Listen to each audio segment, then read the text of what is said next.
يا جماعة لو سمحتوا بالنسبة لشركات أوبر وكريم، إحنا كنا فرحانين أوي بالشركات ديّة واللي هي ديدي أيًا كانت مسميات الشركات دي، عشان كان فيها أمان. أنا لمّا باتصل بيبعتوا لي رقم العربية ولونها واسم السواق، دي حاجة كويسة جدًا.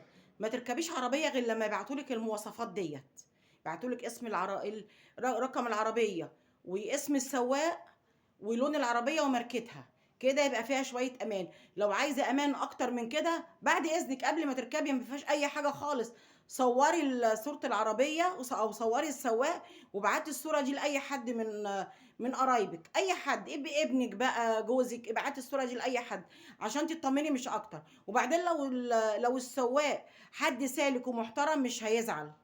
لو حد مش كويس هيرفض، يبقى كده ما تركبيش ويبقى أنتِ جبتِ من الآخر. عايزين لو سمحتوا أمان، هو إحنا ما ينفعش نكمّل حاجة للآخر، لازم يحصل لنا في النُص كده يطلع لنا أي عفريت؟ يعني الشركات دي الواحد كان بيضمنها لو ركب بعربية كان بيبقى ضامن العربية ديّة وضامن المعلومات اللي أنا واخداها عن السواق وعن الكلام ده.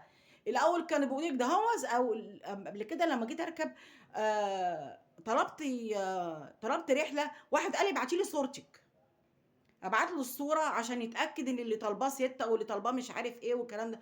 ما فيش مشكلة يا عم، أمان ليك. أمّا يبقى أمان ليّا نعمل إيه؟ يبقى بعد إذنِك كده ما فيهاش أي زعل كده. لو الشركة ما بعتتلكيش المواصفات واسم السواق ورقم العربية ولونها، ما تركبيش. لقيتِ أي لَوَع من السواق وبيتدخّل في حاجات ما لوش فيها وهيبدأ يلوّن في الكلام، نزّلني على جنب وانزلي. وبعد كده بلّغي عن العربية ديّة، وبلّغي عن السواق، ما فيهاش أي حاجة بقى. والله اللي خايف يتأذي يبقى يحترم نَفْسه، لكن اللي هو العوِج خلّيه يلبس بقى. لكن بني آدم إنه محترم أكيد ما فيش أي حاجة من دي هتخوّفه. لو سمحتوا شيّروا الفيديو عشان خاطر الناس تتعلّم كده، والّا إحنا هنبقى قاعدين ما فيش أمان في أي حاجة كمان كده؟ السلام عليكم.